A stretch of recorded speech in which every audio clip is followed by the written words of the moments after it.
হরে কৃষ্ণ কৃষ্ণ কৃষ্ণ হরে হরে, হরে রাম রাম রাম হরে হরে। সবাই কেমন আছেন? ভালো থাকুন।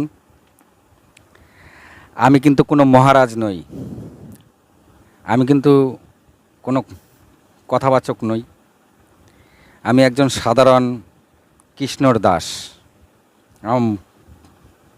কৃষ্ণর প্রতি আমার প্রচণ্ড প্রেম বলতে পারেন, ভক্তি বলতে পারেন, ভালোবাসা বলতে পারেন, যা বলুন। আমি হচ্ছে কৃষ্ণর দাস। আমি আমার ধর্মকে খুব পছন্দ করি এবং আমার দেশকেও আমি খুব পছন্দ করি। আমার হিন্দু ধর্মের মা বোনদের আমি খুব পছন্দ করি এবং তাদের উদ্দেশ্যেই বলি যে আজকে ধর্মের থেকে অনেক হিন্দুরা বেরিয়ে গেছে এবং মোটেই তারা ধর্মের দিকে আসছে না। অনেকটা সেই কারণে আমার এই ভিডিও করা। আপনি হিন্দু, তাই আপনি আপনার ধর্ম সম্বন্ধে জানুন। আগে আমাদের গুরুকুলে এগুলোকে শেখানো হতো, এইগুলো এগুলো এক একটা করে করেই তাদেরকে শিক্ষা দেওয়া হতো। আজ তো গুরুকুল নেই, তাই আমার একটা প্রচেষ্টা বলতে পারেন। আমি কিন্তু খুব ভালো সংস্কৃত জানি না, হয়তো সংস্কৃত চাইলে বলতে পারবো, কিন্তু খুব ভালো জানি না, ভুল হয়ে যাবে। তাই সাংস্কৃতিক অনুবাদগুলি নিয়েই আমি আপনাদের কাছে বলি। এবং এখন পর্যন্ত আমি যত ভিডিও করে এসেছি আপনাদের কাছে, কোথাও কোনো সংস্কৃত শ্লোক আমি বলিনি, কারণ আমার ভুল হতে পারে। আর আমি যতগুলি তথ্য আপনাদেরকে দিয়ে গেছি, কোনো একটা বই থেকে দিইনি। এতে আপনারা যা খুশি তাই মনে করতে পারেন। অনেকের মনে করতে পারেন যে আমি ভুল বকছি। আমি একটা কথা বলি, যদি কোনো বিষয়ে আপনাকে পরিপূর্ণ জানতে হয়, তাহলে সারা ভারতবর্ষের প্রত্যেকটা সম্বন্ধে, তত্ত্ব সম্বন্ধে 10 রকমের বই পাবেন। মানে একই কথা 10 রকমের বইয়ে 10 রকমভাবে লেখা আছে। আপনি সাউথে থাকলে ওই একই কথা অন্য রকমভাবে পাবেন, আবার উত্তরে থাকলে সেই একই কথা অন্য রকমভাবে পাবেন। উত্তরের লোক ভাবে সাউথের লোক ভুল, আর সাউথের লোক ভাবে উত্তরের লোক ভুল। অ্যাকচুয়ালি কেউ ভুল নয়, যার যার সাইডে সে ঠিক আছে। এটা হচ্ছে, যত আপনি শাস্ত্রের নিয়ে একটু ঘাটাঘাটি করবেন, আপনি একটা জিনিস পেয়ে যাবেন। গীতা পেশে গীতা যেভাবে লেখে, আবার অন্য পেশে গীতা সেভাবে লেখা নেই। আবার আপনি সাউথে যান, ওখানকার প্রেসে যে গীতা লেখা হচ্ছে, সেখানকার আবার লেখার খানিকটা চেঞ্জ আছে। তাহলে কি আপনার মনে হবে না যে ওরা ভুল বলছে? আবার ওদের কাছে মনে হবে যে আপনি ভুল বলছেন। তা ভুল কেউ বলছে না, যার যার সাইডে সে ঠিকই বলছে। আমরা বুঝতে ভুল করছি তাদেরকে। আসলে সাউথের লোকেরা যেভাবে বোঝে, ঠিক ওইখানে সেভাবেই গীতা লেখা। আবার উত্তরের লোকেরা যেভাবে বোঝে, ঠিক ওইভাবেই সেখানে গীতা লেখা। আমরা পূর্বে আছি ভারতবর্ষের, আমরা পূর্বের লোকেরা যেভাবে গীতাটাকে বুঝি, ঠিক সেভাবেই এখানে গীতা লেখা। কিন্তু কোনো গীতার সঙ্গে কোনো গীতার সঠিক মিল নেই। তাতে কি সে ভুল বলছে না আপনি ভুল বলছেন? না, তারা ভুল বলছে। তাই আমার প্রত্যেকটা কথা বেশ একটু ঘাটাঘাটি করেই নেওয়া। সেখানে যদি আপনার মনে হয় কখনো যে আমার ভুল হচ্ছে, তাহলে ছোটো ভাই হিসেবে ক্ষমা করে দেবেন। কিন্তু তবুও আমি বলি, যদি আপনি একটা বই পড়ে যদি আমার ভুল ধরছেন, তাহলে আমি বলবো আপনি সেটা সম্বন্ধে আরও 2-3টে বই দেখে নিন। আর যদি আপনি অনেক বই ঘেটে যদি আমার ভুল ধরছেন, তাহলে নিশ্চয়ই আমার ভুল। হরে কৃষ্ণ। সেই টাইপের কোনো ভুল হলে আমাকে কমেন্টে বলে দেবেন, আমি কমেন্টে দেখে নেব যে কি ভুলটা আছে, আমি নিজেকে শুধরে নেব। তা হরে কৃষ্ণ। চলুন, আজকে আমি আপনাদের কাছে এমন একটা কথা এনেছি, আরে জানে অনেকেই, যারা জানে না আর যারা হিন্দু ধর্মের সঙ্গে যুক্তই নেই, আমি এইগুলি তাদের জন্য আনছি। যারা ধর্ম নিয়ে সবসময় পড়ে থাকে তারা তো অনেক কিছু জানেই। আমি চাইছি যারা ধর্ম নিয়ে পড়েই থাকছে না তাদেরকে কাছে টানার জন্য। তারা তো এখন যদি মোবাইল তো দেখে, মোবাইলে যদি একটু একটু দেখে, তাহলে একটু একটু ধর্মের প্রতি তো তাদের নেশা হবে। আর না দেখলে তো নেশা হবেই না। হরে কৃষ্ণ। তা পৃথিবীর মধ্যে সর্বশ্রেষ্ঠ মাতার হিসাবে আমরা যাকে চিনি, তার নাম হচ্ছে মাদালসা। চলুন আমরা মাদালসার কাহিনীর মধ্যে ঢুকে পড়ি। আমাদের পুরনো শাস্ত্রে মাদালসা সম্বন্ধে কি বলেছে, কে ছিল এই মাদালসা, কোথা থেকে এলো, সারা জীবনে সে কী কী করলো, এবং লাস্ট জীবনে সে কোথায় চলে গেল। হরে কৃষ্ণ। নমস্কার। ঢুকে পড়ি। একসময় পাতালে পাতালকেতু নামে এক ওষুধ ছিল, খুব অত্যাচারী ছিল। আর তিনি ওই দিনের বেলা সমুদ্রের তলায় থাকতেন আর রাত্রিবেলা বেরিয়ে আসতেন। বেরিয়ে এসে যত মুনি ঋষিদের আশ্রম আছে সেগুলোকে তছনছ করতেন, গরু ছাগলগুলি টেনে টেনে নিয়ে চলে যেতেন। অনেক সময় ওই মুনি ঋষিদের ধরে মারধর করতেন, জ্বালানো যাকে বলে, খুব জ্বালাতেন।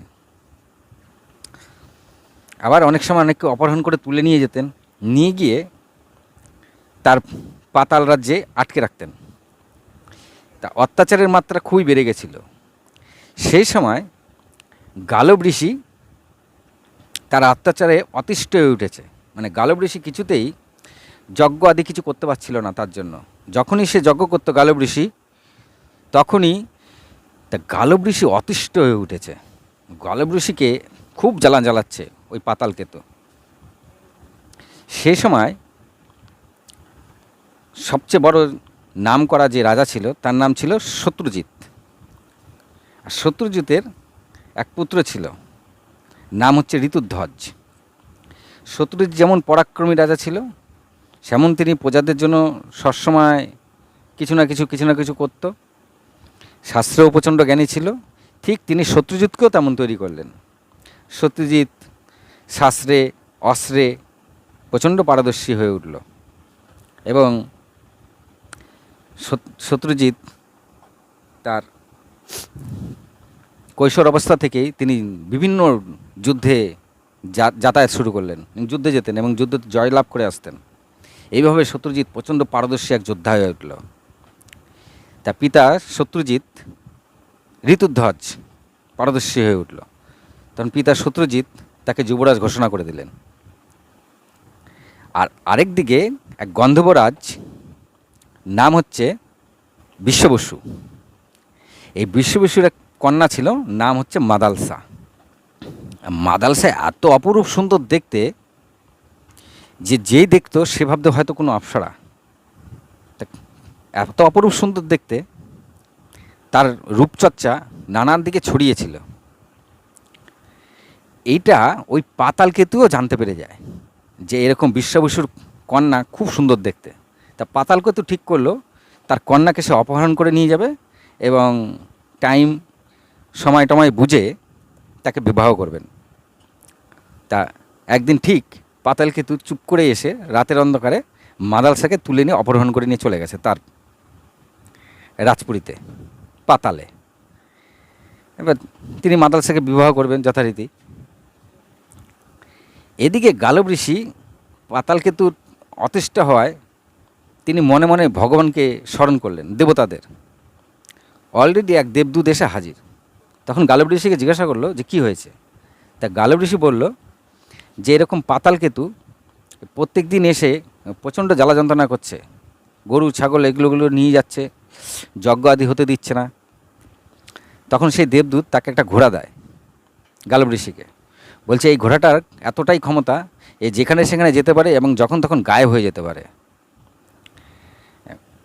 এই ঘোড়াটা আপনি ঋতুধ্বজকে দিন, আর ঋতুধ্বজকে আপনার সমস্যার কথা গিয়ে বলুন।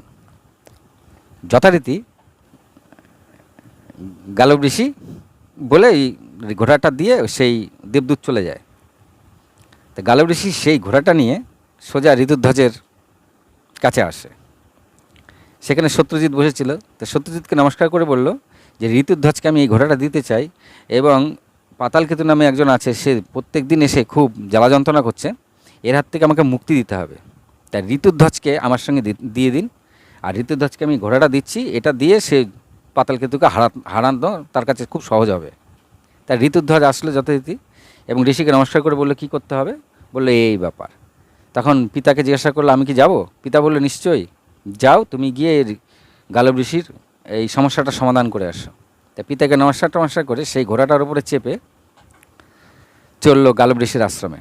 তো গালব ঋষির আশ্রম যখন গালব ঋষি যজ্ঞাদি করছিল, সেই সময় ঋতুধ্বজ পাহারা দিচ্ছিল। তা যথারীতি যেই পাতালকেতু এসছে, তা ঋতুধ্বজ তাকে ধাওয়া করেছে। আর সেই সময় পাতালকেতু শূকর রূপে এসেছিল। তা ধাওয়া করেছে যখন, তিনি শূকর রূপে পালাতে নিজের রূপে চলে এসছে এবং সে পাতালের মধ্যে চলে গেছে। ঋতুধ্বজও সেই পাতালের ভেতরে চলে গেছে তাকে মারতে, এবং পাতালের ভেতরে গিয়ে সে এক অপূর্ব সুন্দর নগর দেখে। তখন সে বুঝলো যে এটা পাতালপুরী। সেখানেই পাতালকেতুকে মারল। মেরে সেই নগরে ঢুকে দেখে কেউ নেই, পুরো নগর ফাঁকা। কিন্তু সেখানে তিনি একটা বড় রাজমহল ছিল, সেই রাজমহলের ভেতরে ঢুকে দেখে সেখানে এক রাজকুমারী রয়েছে এবং তার সাথে কয়েকটা সখীও আছে। তা সেখানে গিয়ে রাজকুমারী মানে মাদালসাকে আটকে রেখেছিল, বিবাহ করবে সেই দিনক্ষণও ঠিক হয়ে গেছিল। কিছুদিনের মধ্যেই ওই পাতালকেতু তাকে বিবাহ করত। তাই পাতালকেতু তাকে দেখভালের জন্য কটা সখী রেখে দিয়েছিল, দাসী। তা সেখানে সেই মাদালসাকে দেখে পছন্দ হয়, আর মাদালসার কন্যারও খুব পছন্দ হয় এবং প্রেম জাগে মাদালসার। তা মাদালসা দেখেই অচৈতন্য হয়ে যায়। তখন ঋতুধ্বজ ইসেকে বলে, দাসীকে, যে এ কে আর এরকম অচৈতন্য হয়ে গেল কেন? তখন দাসী সব খুলে বলে যে বিশ্ববসুর কন্যা, এই ব্যাপার, তার বিবাহ হবে। কিন্তু তিনি ঠিক নিজেরকে আত্মহত্যা করতে চেয়েছিলেন আগুনের মধ্যে। তখন কামধেনু এসে তাকে বলে যে এই পাতালকেতুকে যে মারবে তার সঙ্গে তার বিবাহ হবে। তা আপনাকে দেখে আমাদের এই মাদালসার পছন্দ হয়েছে। তা আর কামধেনু বলেছে যে পাতালকেতুকে মারবে তার সঙ্গে তার বিবাহ হবে। তাই যেহেতু আপনি কে চেনে না আর ও আপনাকে পছন্দ করেছে, তাই আপনার সঙ্গে তার বিবাহ হবে না, এটা ভেবেই সে অজ্ঞান হয়ে গেছে। তো ঋতুধ্বজ বলছে, যে পাতালকেতু তাকে আমি অলরেডি মেরে ফেলেছি। এই কথা কানে ঢুকতেই মাদালসা সচকিত হয়ে গেছে, মানে অচৈতন্য থেকে আবার চৈতন্য ফিরে এসছে। ফিরে এসেই বলছে কি, ও আপনি মেরেছেন? তো ঋতুধ্বজ বলছে, হ্যাঁ, পাতালকেতুকে আমি মেরেছি। তখন উনি খুব খুশি হলো মাদালসা। তার মানে কামধেনু ঠিকই বলেছিল, যে পাতালকেতুকে মারবে তার সঙ্গে তার বিবাহ হবে। আর যেহেতু এক দেখায় তাকে পছন্দ হয়ে গেছিলো ঋতুধ্বজকে, তাই তিনি একটু প্রেম এসে গেছে মনের মধ্যে। তখন বলল, ওই দাসী বলল যে আপনি একে এখনই বিবাহ করে নেন। তখন ঋতুধ্বজ বলল, আমার পিতার আজ্ঞা ছাড়া আমি একে বিবাহ করতে পারি না। বলছে, আপনি তো এর সম্বন্ধে জানেনই না, এই বিশ্ববৎসী হচ্ছে গন্ধর্ব কন্যা, মানে এক প্রকার দেবতার কন্যা। তাও কি আপনি করবেন না? আপনার বাবা কি তাতেও বাধা দেবে? বলছে, তা হয়তো দেবে না, কবে তাহলে বিবাহ করুন, বিবাহ করে এখান থেকে নিয়ে চলে যান। ঋতুধ্বজ অলরেডি সেখানে একটা গন্ধর্ব মতন বিবাহ করে মাদালসাকে নিয়ে চলে আসে নিজের রাজ্যে। এবং সত্যজিৎ ঋতুধ্বজের সঙ্গে অত সুন্দর এক কন্যা বিবাহ করে নিয়ে এসে দেখে খুব খুশি হয়। তখন ঋতুধ্বজ জিজ্ঞেস করে, কে? তখন বললে, বিশ্ববসুর কন্যা। অলরেডি তখন বিশ্ববসুর কাছে খবর যায়। বিশ্ববসু আর সত্যজিৎ মিলে বেশ বড়সড় অনুষ্ঠান করে তার ছেলে মেয়েদের বিবাহ দেন। দুজনের খুব সুখী জীবন শুরু হলো। বেশ কিছু কাল কাটলো, সত্যজিৎ মারা গেল, ঋতুধ্বজ রাজা হলো, রানী হয়ে গেল মাদালসা। তাদের প্রেম ভাব খুব সুন্দর চলছে। কিন্তু ওই যে পাতালকেতুকে মেরেছিল, পাতালকেতুর ছোট ভাইয়ের নাম হচ্ছে তালকেতু। তালকেতু কী করেছে, প্রচুর অসুর জোগাড় যন্ত্র করছিল, আর একটা সংগঠন, মানে এত জোরালো এক সংগঠন করে এক সৈন্য জোগাড় করেছে, নিয়ে এসে ওর যথারীতি ঋতুধ্বজের রাজ্য আক্রমণ করে দিয়েছে। আর ঋতুধ্বজ চলে গেছে যুদ্ধে। সেই যুদ্ধ অনেক দিন ধরে চলছিল, আর ঠিকঠাক খবর পাচ্ছিল না মাদালসা যে যুদ্ধের ওখানে কি হচ্ছে। ওষুধদের মধ্যে একটা ব্যাপার আছে কি, অসুররা কিন্তু চালাক চতুর, একটু এদিক ওদিক করে। তো অসুররা কি ছড়িয়ে দিল যে ঋতুধ্বজ মারা গেছে তার যুদ্ধে। সেটা ছড়াতে ছড়াতে অলরেডি রাজমহলে এসে উপস্থিত হলো এবং মাদালসা জানতে পারলো যে ঋতুধ্বজ যুদ্ধে মারা গেছে, আর যুদ্ধ চলছিল। তা ঋতুধ্বজ মারা গেছে শুনে তুই এতটাই প্রেম করতো যে ঋতুধ্বজের মারা যাওয়ার কথা শুনে সেই বিরহ সহ্যই করতে পারলো না, এবং সাথে সাথেই মাদালসা নিজের প্রাণ ত্যাগ করে দিল। এদিকে সেই যুদ্ধফুদ্ধ শেষ করে খুব আনন্দ করে ঋতুধ্বজ যখন এসছে প্রাসাদে মাদালসাকে জানাবে, তা প্রাসাদে এসে শুনে মাদালসা প্রাণ ত্যাগ করে দিয়েছে এবং তার দেহ পুড়িয়ে ফেলা হয়েছে। এতে একেবারে পাগলের মতন হয়ে গেল ঋতুধ্বজ। খুব প্রেম করত তার পত্নীর সঙ্গে। তার আর রাজ্যে মন নেই, রাজ্য প্রায় বিশৃঙ্খলার মতন হয়ে গেল, মন্ত্রীরা চালাচ্ছিল। তখন ঋতুধ্বজের সবচেয়ে ক্লোজ ফ্রেন্ড ছিল এক নাগরাজ। সেই নাগরাজ এসে যখন শুনলো যে এরকম ঋতুধ্বজের এই অবস্থা, তিনি তার বন্ধুর খুবই ভালো বন্ধুত্ব ছিল, তো বললো বন্ধুর আমার এরকম অবস্থা, তো বন্ধুকে তো এরকম রাখা যাবে না। তিনি ঠিক করলেন যে তিনি ধ্যান করবেন, ধ্যান করে যদি মাদালসাকে ফেরত দেওয়া যায়। যথারীতি সেই নাগরাজ ধ্যানমগ্ন হয়ে গেলেন এবং গভীর ধ্যানে চলে গেলেন। আর ধ্যান করছিলেন মহাদেবের। মহাদেব দেখলেন সবাই ধ্যান করে নিজের জন্য, নিজে কিছু পাবে, নিজে কিছু বর নেবে, নিজে কিছু এটা করবে ওটা করবে, কিন্তু এই নাগরাজ ধ্যান করছে তার বন্ধুর জন্য। এতে মহাদেব খুব খুশি হয়ে খুব তাড়াতাড়ি এই নাগরাজকে দেখা দিয়ে দিলেন। তো নাগরাজকে দেখা দিয়ে বললেন যে কী চাও। তখন নাগরাজ বলল যে আমার বন্ধু ঋতুধ্বজ, তার স্ত্রী মাদালসা এরকম মারা গেছে, তাই তার এখন পাগলের মতন অবস্থা, আমি চাই ওই মাদালসাকে তাকে ফিরিয়ে দিন। তা মহাদেব তথাস্তু দিয়ে নাগরাজকে বলল তুমি একটা যজ্ঞ করে মৃত্যুঞ্জয় যজ্ঞ করো, এই মৃত্যুঞ্জয় যজ্ঞ মাদালসার নামে করো, তাহলে মাদালসা আবার জীবিত হয়ে যাবে। এখান থেকে জীবিত হয়ে গেলে পরে তুমি মাদালসাকে ঋতুধ্বজকে দিয়ে দিও বলে মহাদেব তা যথারীতি নাগরাজ মৃত্যুঞ্জয় যজ্ঞ শুরু করলো। সেই মৃত্যুঞ্জয় যজ্ঞ যখন মাদালসা নামে করলো, মাদালসা সেই অগ্নি থেকে আবার বেরিয়ে আসলো। বেরিয়ে আসার পরে মাদালসা বলল যে আপনি কে, আর আপনি আমাকে কেন আবার ফিরিয়ে নিয়ে আসলেন। তখন বলল ঋতুধ্বজ প্রায় পাগল পাগল হয়ে গেছে আপনাকে ছাড়া, তাই আমি ঋতুধ্বজের দুঃখ কষ্ট আমি দেখতে পাচ্ছিলাম না, আপনি নিজে গিয়ে দেখলেই বুঝতে পারবেন, তাই আমি আপনাকে ফিরিয়ে এনেছি যাতে আমার বন্ধুর এই কষ্টটা দূর হয়। তখন মাদালসা বলল ঠিক আছে। তা মাদালসাকে সেখানে রেখে ঋতুধ্বজকে ডেকে নিয়ে এসছে। নিয়ে এসে সেই যেই কক্ষে মাদালসা ছিল সেই কক্ষে ঋতুধ্বজকে ঢুকিয়ে দিয়ে বলছে কি দেখো তো এখানে কে আছে। তা মাদালসা পেছন ফিরে দেখে ঋতুধ্বজ, আর ঋতুধ্বজ মাদালসাকে দেখে হয়ে গেছে। এই মাদালসা সেখানে আসলো থেকে একেবারে গিয়ে একেবারে জড়িয়ে টড়িয়ে ধরেছে মাদালসাকে। তখন নাগরাজ বলল তোমার এই অবস্থা দেখে আমি যজ্ঞ করেছি, মহাদেব ফিরিয়ে দিয়েছে মাদালসাকে। তার ঋতুধ্বজ পুরো পাগল পাগল হয়েছিল, একদম ঠিক হয়ে গেল। আর নাগরাজও খুশি হলো যে বন্ধু আমার ঠিক হয়ে গেছে, নাগরাজ নিজের রাজ্যে চলে গেছে। এইবার মাদালসার কথা শুনুন। হরে কৃষ্ণ হরে কৃষ্ণ।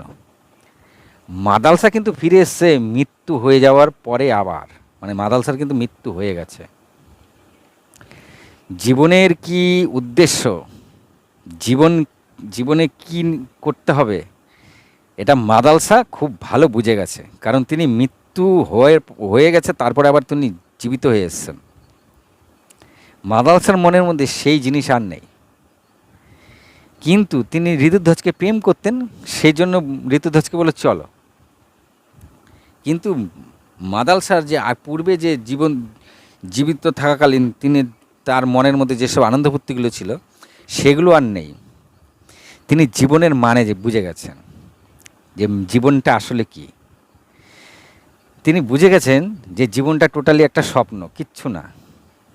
মেন জীবন তো মৃত্যুর পর। কিন্তু ঋতুধ্বজের তিনি চলে গেলে আবার যদি ঋতুধ্বজ পাগল পাগল হয়ে যায়, এর জন্য তিনি ঋতুধ্বজের সঙ্গ দিলেন। যথারীতি মাদালসার পরপর 3টে পুত্র সন্তান হলো। সেই সন্তানের যখন ঋতুধ্বজ নাম দিলেন তা মাদালসা তাতে হাসতেন, বলে তুমি যে এসব নাম দিচ্ছ, নাম দিয়ে কী হবে, নাম তো এখন দিচ্ছ, সে যতদিন জীবিত থাকবে নামটা ততদিন থাকবে, মরে যাওয়ার পরে নামটা কোথায় যাবে। তো বুঝুন মাদালসা কি বলছে। মাদালসা ঋতুধ্বজকে বলছে আমার যে পুত্র সন্তান হলো আপনি নাম দিলেন, সেই নাম নিয়ে সে জীবিত থাকলো, মরে যাওয়ার পরে সেই নামটা কি হবে। তা ঋতুধ্বজ এসব কথা অতটা বুঝতে পারছে না। তা সেই 3 পুত্র সন্তানের নাম ছিল যথারীতি বিক্রান্ত, সুবাহু ও সত্যগ্রহ। তা মাদাল শাহ তাদেরকে কী করলেন, ওই গর্ভে যখনই ছিল তখন থেকে তাকে বৈরাগ্যর আর সন্ন্যাসীর যত বাক্য আছে সেগুলো খালি শোনাতেন গর্ভ অবস্থা থেকে। বাচ্চা অবস্থায় যখন বাচ্চাদের দোলাতেন, ওই তিনি লরির মাধ্যমে বা সুন্দর সুন্দর গান করতেন, সব বৈরাগ্য হয়ে যাওয়ার, সন্ন্যাসী হয়ে যাওয়ার জন্য। এই জীবনে কি আছে, জীবন কিছুই না, জীবন এক স্বপ্ন, মেন জীবন তো এই জীবনের পর। এইভাবে তিনি সুন্দর সুন্দর গান গাইতেন আর ছেলেগুলিকে মানুষ করতেন। এমন তাদেরকে তৈরি করলেন, তার ছেলেগুলি যখনই বড় হচ্ছে সাথে সাথে সন্ন্যাস নিয়ে নিচ্ছে। এইভাবে তো 3 ছেলেই চলে গেছে। তা ঋতুধ্বজ বলছে, তুমি ছেলেগুলিকে এরকম শিক্ষা দিচ্ছ, ছেলেগুলি তাহলে আমার এই সিংহাসনে কে বসবে? এইসব কথা হতেই মাদাল শাহ আবার গর্ভধারণ করলো, আরেক ছেলে হলো। তখন ঋতুধ্বজ বললো, তুমি একে কিন্তু আর সেই শিক্ষা দিও না যে এও যদি চলে যায় তার সিংহাসনে কাউকে বসতে হবে। তা মাদাল শাহ বললো, ঠিক আছে সিংহাসনে বসবে, কিন্তু এই ছেলের নাম আমি রাখবো। তা ঋতুধ্বজ বললো, ঠিক আছে তুমি রাখো। তাই ছেলের নাম কি রাখলো? অলর্ক। অলর্ক মানে কি? মাদাল শাহ তার ছেলের নাম রাখলো অলর্ক। অলর্ক মানে পাগল কুত্তা। পাগল কুত্তা কেন রাখলো ছেলের নাম? যে এই যে তিনি যখন সিংহাসনে বসবেন আর চারিদিকে তাকে কাজ সামলাতে হবে, তো এটা হচ্ছে পাগল। আর কুত্তা কেন? কুত্তা হয় ভোগী, আর যখন তার কাছে অনেক অর্থ থাকবে তিনি শুধু সেগুলোকে ভোগ করবেন। তাই ছেলের নাম রাখলো অলর্ক, মানে পাগল কুত্তা। মাদাল শাহ রাখলো এই নামটা। এবং সেই ছেলেকে তিনি আর সেই শিক্ষা দিলেন না। সেই ছেলেকে রীতিমতন রাজ্যের সমস্ত শিক্ষা দেওয়া হলো, ছেলে বড় হলো এবং সেই ছেলে সম্পূর্ণ বাবার মতন তৈরি হলো, যুদ্ধে পারদর্শী, শাস্ত্রে পারদর্শী। আর মাদাল শাহ মাঝে মাঝে বলতেন যে এই জীবন কিন্তু মেন জীবন নয়, এই জীবনে কিচ্ছু নেই। তখন মাঝে মাঝে ওই অলর্ক তার মাতাকে জিজ্ঞাসা করতো যে, মাতা আপনি মাঝে মাঝে আমাকে এমন কথা কেন বলেন? বলে, এমন কথা কেন বলি? ঠিক আছে। তো মাদাল শাহ একটা চিঠির মতন লিখে সেটা একটা খামের মতন করে দিয়ে তার হাতে দিয়েছে, অলর্কর হাতে দিয়ে বলছে, যেদিন খুব বিপদে পড়বে সেদিন এই খামটা খুলবে, তাছাড়া আর খোলার দরকার নেই। তা অলর্ক বললো, ঠিক আছে মা। এমনভাবে বেশ কিছু বছর কেটে গেল। তা মাদাল শাহ একদিন, ঋতুধ্বজ বয়স হয়ে গেছে, যথারীতি অলর্ক রাজসিংহাসনে বসেছে, তা ঋতুধ্বজ আর মাদাল শাহ বনে সন্ন্যাস নিয়ে চলে গেল। মাদাল শাহ বনে গিয়েও ঋতুধ্বজকে উদ্ধার করে দিলেন, ঋতুধ্বজকেও বৈরাগ্য সন্ন্যাসীর পথে নিয়ে গেলেন। আর মাদাল শাহ বোঝাতে চাইলেন তার স্বামীকে যে এই জীবনটা মেন জীবন নয়, এই জীবনটা পাওয়ার উদ্দেশ্যই হচ্ছে ভগবানকে কাছে টানা। তা সেটাই হচ্ছে না, এই জীবনে তো সবাই ভোগবিলাস নিয়ে ব্যস্ত, অ্যাকচুয়ালি ভগবানকে কি কাছে টানছে সেটাই তো হচ্ছে না। আর এটা কেন জানতো মাদাল শাহ? কারণ মাদাল শাহ মৃত্যু হয়ে যাওয়ার পরে কী জীবন রয়েছে সেটা দেখে ফেলেছিল মাদাল শাহ। তাই তার প্রথম 3 ছেলেকেও সেটাই দিয়েছিল। যথারীতি অলর্ক রাজ্য শাসন করতে থাকলো। রাজ্য শাসন করতে করতে তিনি বেশ পারদর্শী হয়ে গেল আর অহংকারী হয়ে গেল। একদিন তার 3 ভাই আসলেন, এসে বললেন, চলো ভাই, সময় হয়ে গেছে, রাজ্য কাউকে দিয়ে দাও, চলো আমাদের সঙ্গে সন্ন্যাস নেবে। তখন অলর্ক বলল, না, তোমাদের মতন ভিখারির আমার দরকার নেই, মানে ভিখারির মতন জীবন আমার দরকার নেই, আমি এখানেই বেশ আছি। এতে ভাইদা বুঝলো যে তার অহংকার হয়েছে, এই অহংকারকে ভাঙাতে হবে। তখন 3 ভাই বলে কাশীরাজের কাছে এসে বলল যে তার ভাইকে একটু শিক্ষা দিতে হবে, অন্য কিছু নয়। তিনি কি তাদের সঙ্গ দেবে? তা কাশীরাজ বললো, হ্যাঁ দেবে। তা কাশীরাজ রাজ্য আক্রমণ করে দিল, ভাইয়ের রাজ্য। তো ভাই যখন রাজ্য আক্রমণ করে দিয়েছে, ভাই তো মনের মধ্যে অহংকার ছিল, অলর্কর মনের মধ্যে, তো সেই অহংকারের বশবর্তী হয়ে সে যথারীতি পরাজিত হয়ে গেল, কিন্তু তাকে মারেনি। তাকে ধরে 3 ভাইয়ের সামনে এনেছে। তা 3 ভাইকে দেখে অলর্ক বলছে যে, ভাই এখনো কি তুমি আমাদের সঙ্গে যাবে না? তখন অলর্ক চিন্তা করছে, মা আমাকে একটা চিঠি দিয়েছিল, চিঠিটা পড়া হয়নি। তা চিঠিটা কিসের ভেতরে ছিল? একটা আংটির ভেতরে। তা আংটিটা খুলে সেই চিঠিটা বার করেছে, করে এরম করে খুলে খুলে দেখেছে যে মা কী লিখেছে। সেইখানে মা লিখেছে, এই জীবন জীবন নয়, এই জীবনের পরে আবার মেন জীবন আছে। এই জীবন তো কিছু কালের, আর এই জীবনে যা আছে সবই স্বপ্নের মতন, আজ আছে কাল নেই, যখন তখন চলে যেতে পারে। আর জীবনের মেন উদ্দেশ্যই হচ্ছে সন্ন্যাস, সন্ন্যাস নিয়ে ভগবানের করা। মানে এই জীবনটা হচ্ছে একটা দুঃখী পাপী জীবন।